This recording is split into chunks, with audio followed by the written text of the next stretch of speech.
Hey guys, I will show you how to fix this problem on Windows system. So this solution is applicable for Windows 10 as well as Windows 11 operating system. You need to just follow my screen and we will fix this issue together. So in the first step, we are going to upgrade the drivers of the display. So just go to search bar and type here device manager and then click here to open it.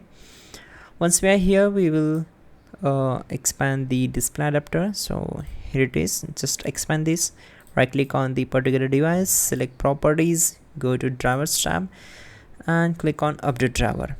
Make sure you are connected with your internet connection. If you are connected, then you can select the first option, then the base drivers will be installed automatically.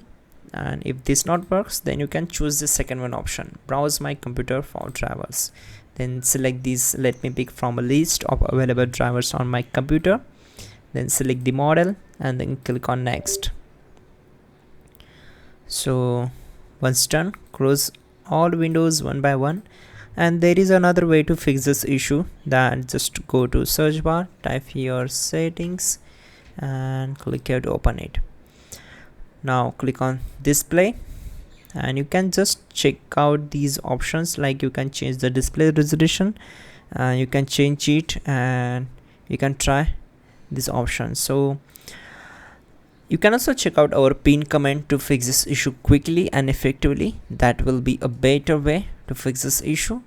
And that's it guys. Don't forget to like the video and please do subscribe the channel.